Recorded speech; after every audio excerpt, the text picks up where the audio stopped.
Grazie alle numerose presenze che abbiamo registrato durante il periodo natalizio, quindi grazie ai bassanesi ma anche ai tanti turisti che hanno affollato le nostre vie e le nostre piazze, siamo riusciti a donare ben 11.600 euro ad alcune realtà che operano sul nostro territorio. Il ricavato è stato consegnato alla Fondazione Città della Speranza, all'Istituto Oncologico del Veneto per la ricerca e all'Associazione Stelle Alpine e Alpini Guida per non vedenti ODV.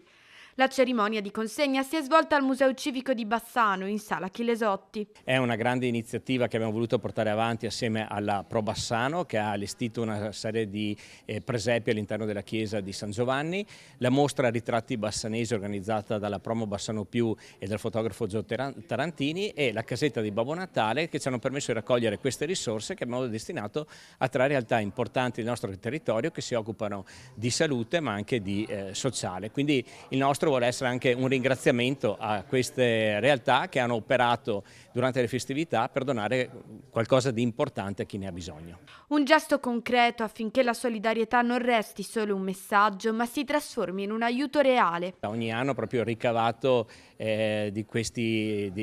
iniziative va sempre dato a realtà del nostro territorio, realtà che operano spesso e volentieri anche in maniera silenziosa. Molte di queste realtà non sono conosciute, ma abbiamo una rete del sociale veramente importante che ha la necessità di essere sostenuta economicamente, ma come abbiamo evidenziato questa mattina ha anche il bisogno e la necessità di avere dei volontari che purtroppo iniziano a scarseggiare. Proprio per questo l'amministrazione sta valutando l'invio di una lettera a tutti i residenti under 35 per chiedere la disponibilità a mettersi in gioco e sostenere queste associazioni che oggi più che mai hanno bisogno di nuovi volti, energie e freschezza.